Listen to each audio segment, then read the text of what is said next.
ஆன்மீக சொந்தங்கள் அனைவருக்கும் அன்பான காலை வணக்கம். நம்மளுடைய சேனலில் தொடர்ந்து நிறைய சுவாரஸ்யமான ஆன்மீகம் சார்ந்த தகவல்களை தாங்க பார்த்துட்டு வந்துட்டு இருக்கோம். அந்த வரிசையில் வரக்கூடிய செப்டம்பர் 7, அதாவது ஞாயிற்றுக்கிழமை அன்னைக்கு உருவாகக்கூடிய அற்புதமான இந்த சந்திர கிரகணம் ஆண்டினுடைய 2வது சந்திர கிரகணம் அல்லது கடைசி கிரகணம் அப்படின்னு கூட சொல்லலாம். ஏன்னா இன்னும் 4-5 மாதங்கள் தான் இருக்குது இந்த வருடம் முடியறதுக்கு. ஸோ இதுக்கு மேலே சந்திர கிரகணம் வரத்துக்கு வாய்ப்பு கிடையாது. ஸோ இது வந்து கடைசி ஒரு சந்திர கிரகணம் தான். இந்த சந்திர கிரகணம் நம்மளுடைய இந்தியாவில் தெரியும் அப்படின்றதுனால கண்டிப்பாக சூதகாலம் இருக்குது. ஸோ என்னென்ன விஷயங்களில் நம்ம கிரகண காலத்தில் ஃபாலோ பண்ணுவோமோ அதெல்லாம் கண்டிப்பாக வந்து ஃபாலோ பண்ணிக்கணும். அது மட்டும் இல்லாமல் இந்த ஆண்டு நிகழக்கூடிய இந்த கிரகணம் பார்த்திங்கன்னா ஒரு சில குறிப்பிட்ட ராசிகளுக்கு மிகப்பெரிய பாதிப்புகளையும் ஒரு சில ராசிக்காரர்களுக்கு மிகப்பெரிய அதிர்ஷ்டங்களையும் ஏற்படுத்தி கொடுக்க போகுது. அப்படி ஒருவேளை உங்களுடைய ராசி பாதிப்புகள் உள்ளாகி இருக்கக்கூடிய ராசியாக இருந்தது அப்படின்னா மறக்காமல் கிரகண தோஷத்துக்கான பரிகாரத்தை நீங்கள் நிச்சயம் எடுத்துக்கணும். ஸோ அது பார்த்திங்கன்னா உங்களுடைய வாழ்க்கையில் ஒரு மாற்றத்தை வந்து கொண்டு வரலாம். ஸோ கிரகணத்தால் பாதிக்கப்படக்கூடியவங்க யார் யார் அப்படின்றத இந்த பதிவில் வந்து நம்ம கொடுத்துருக்கோம். ஸோ அதனால் வீடியோ எங்கேயுமே ஸ்கிப் பண்ணிடாமல் முழுமையாக பாருங்கள். மேலும் கிரகண காலங்களில் நம்ம என்னென்ன விஷயங்களை எப்படிலாம் வந்து செய்யணும், கிரகணம் எப்போ ஆரம்பமாகுது எப்போ முடியுது அப்படின்றத பற்றின நிறைய விஷயங்கள் இந்த பதிவில் நம்ம தொடர்ந்து பார்க்க இருக்கும்.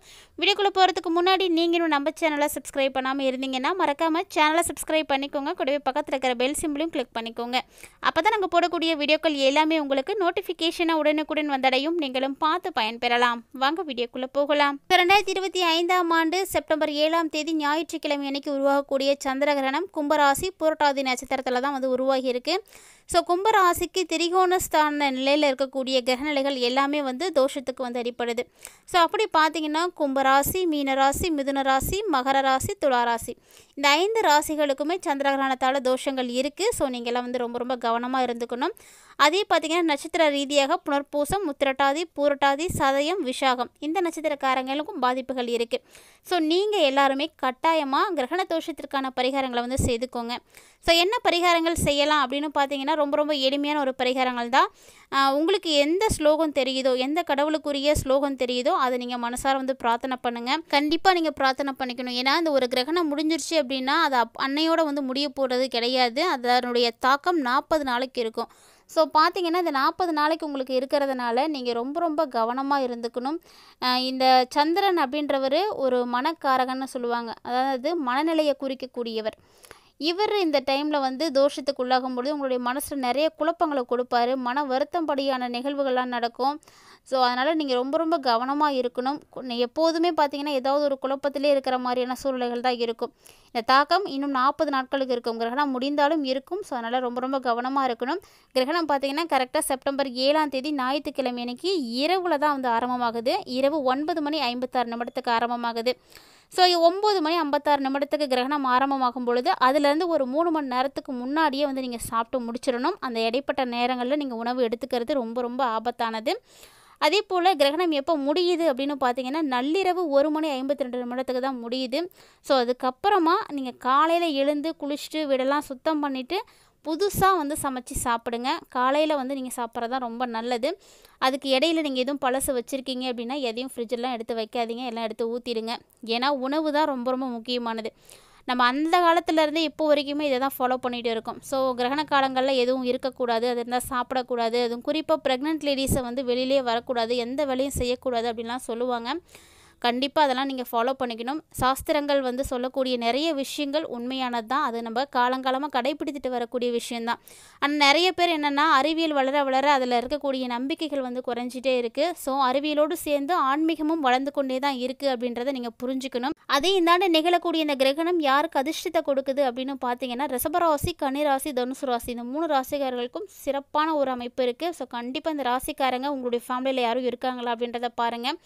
அவங்க மூலியமாக உங்களுடைய குடும்பத்திற்கே மிகப்பெரிய நன்மைகள் கிடைக்கும். அதை யாரெல்லாம் தோஷத்துக்குள்ளாக இருக்காங்களோ அவங்களுக்கு உரிய விஷயங்களும் நீங்கள் செய்துக்கோங்க.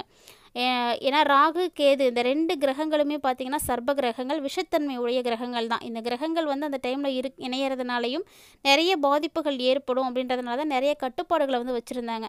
அதுவும் இந்த கிரகண காலத்தில் அசுர சக்திக்கு தான் வலிமை அதிகமாக இருக்கும், தெய்வ சக்திக்கு வந்து பலம் இருக்காது அப்படின்னு சொல்லுவாங்க. அதனால தான் கர்ப்பகிரகத்தை கூட அந்த டைமில் மூடி வச்சுருவாங்க. கிரகணம் முடிஞ்சதுக்கப்புறமா எல்லாம் சுத்தம் பண்ணிவிட்டு அதுக்கப்புறமா தான் பூஜைகளே வந்து செய்வாங்க. இதை நீங்கள் பார்த்துருப்பீங்கன்னு நினைக்கிறேன். நிறைய பேர் கிரகணம் முடிஞ்சதுக்கப்புறமா குளிச்சுட்டு கோவிலுக்கு போய் வழிபாடுகள் செய்யக்கூடிய பழக்கம்லாம் இருக்குது. ஸோ அந்த மாதிரி பழக்கம் உங்களுக்குலாம் இருக்கா அப்படின்றத மறக்காமல் வந்து கமெண்ட் பண்ணுங்கள். இப்போ வாங்க பாதிப்புக்கு உள்ளாகக்கூடிய ராசிகளில் இருக்கக்கூடிய மிதுன ராசிக்காரர்களுக்கு எப்படி இருக்குது அப்படின்றத நம்ம பார்த்துடலாம். ஸோ கண்டிப்பாக மிதுன ராசிக்காரங்க நீங்கள் பரிகாரத்தை செய்துக்கோங்க. என்னதான் மற்ற கிரக நிலைகள் எல்லாம் உங்களுக்கு சரியாக இருந்தாலுமே கூட இந்த கிரகண காலங்களில் ஏற்படக்கூடிய தோஷங்கள் உங்களுக்கு இருக்கக்கூடாது. அதை நீங்கள் சரி பண்ணிக்கோங்க. ஸோ அடுத்தடுத்து பார்த்தீங்கன்னா உங்களுக்கு நிறைய மாற்றங்களும் வந்து உருவாக இருக்குது. அதை பற்றிலாம் நம்ம தொடர்ந்து பார்த்து தெரிஞ்சுக்கலாம். செப்டம்பர் 7ஆம் தேதி அன்று கிரகணமானது ஏற்பட்டாலுமே கூட உங்களுக்கு அதனால் பாதிப்புகள் இருந்தாலுமே கூட ஒரு சில விஷயங்களில் நீங்கள் மாற்று வழியில் சிந்தித்தீங்க அப்படின்னா கண்டிப்பாக அது எல்லாத்தையுமே உங்களால் சரி பண்ண முடியும்.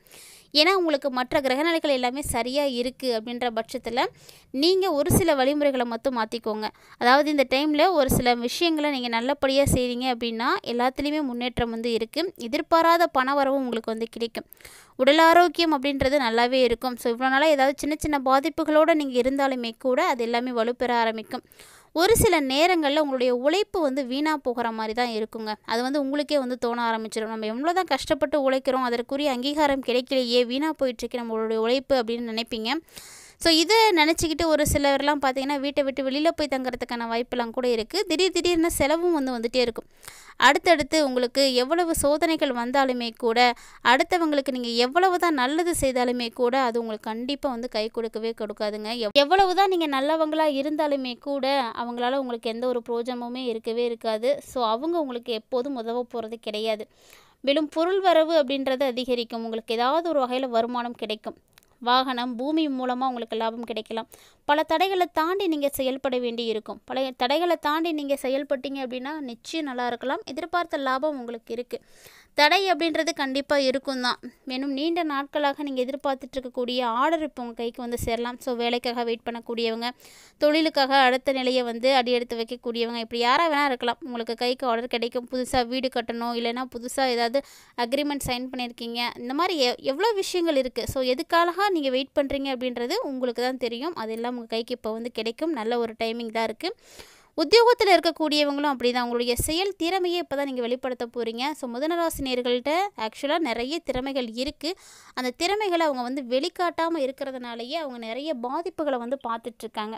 ஸோ அப்படிப்பட்டவங்க இந்த டைமில் சுதந்திரமாக நீங்கள் செயல்பட போகிறீங்க. அதற்குரிய வாய்ப்புகள்லாம் கிடைக்கும். ஸோ கிரகண காலங்கள் முடிஞ்சதுக்கப்புறமா நீங்கள் உங்களுடைய விஷயங்களை நீங்கள் செய்யலாம். வரவேண்டிய பணம் உங்களுக்கு தாமதப்பட்டாலும் தடைப்பட்டாலுமே கூட கண்டிப்பாக உங்கள் கைக்கு வந்து சேரும். அதனால் நீங்கள் நம்பிக்கையோடு வந்து காத்திருங்க. அதே போல் தான் மேலிடத்துல இருந்து எந்த விதமான கருத்து மோதல்கள் உங்களுக்கு வந்தாலும், கருத்து வேறுபாடுகளானது இருந்தாலும் அதையெல்லாம் தாண்டி நீங்கள் உங்களுடைய செயலை வந்து செய்வீங்க. ஸோ அதெல்லாம் தாண்டி செய்யும் பொழுது தான் உங்களுக்கு நல்ல மாற்றம் கிடைக்கும். அதனால் இவ்வளோ பிரச்சனை வருதே, இவ்வளோ தடைகள் வருதே அப்படின்னு அதை விட்டு நீங்கள் போயிடக்கூடாது. பயந்தும் வந்து ஒதுங்கிடக்கூடாது. ஸோ முயற்சி பண்ணுங்கள், துணிஞ்சு செய்யுங்க. கண்டிப்பாக உங்களுக்கு தான் வெற்றி இருக்குது. அதே போல தான் குடும்பத்துலேயும் எக்கச்சக்கமான பிரச்சனைகளானது இருந்துகிட்டு இருக்கும். கணவன் மனைவி கூட ஒரு சிலர் பார்த்திங்கன்னா மனம் விட்டு பேசவே மாட்டாங்க. பேசுகிறதுக்கு கூட அந்த நேரம் இருக்காது. அப்படிப்பட்டவர்கள் கூட இப்போ வந்து இணையக்கூடிய ஒரு நேரம். ஸோ பேசுங்க, மனம் விட்டு பேசுங்க. அப்போ தான் ஒருவருக்குள்ளே இருக்கக்கூடிய கருத்து என்ன அப்படின்றது தெரியும். ஸோ யாராவது ஒருத்தர் விட்டு கொடுத்தும் போங்க. அப்போ தான் ஏதாவது ஒரு விஷயம் நல்லபடியாகவும் நடக்கும். கூடுதலாக ஒரு சிலர் வந்து உழைக்கிற மாதிரி தான் இருக்கும். பெண்கள் பார்த்திங்கன்னா வழக்கத்தை விட நீங்கள் உழைக்கிற மாதிரி இருக்கும். ஸோ அதெல்லாம் வந்து பெருசு பண்ணிக்காதீங்க. உங்களுக்காக, உங்களுடைய குடும்பத்திற்காக நீங்கள் செய்தாக வேண்டிய ஒரு கடமை.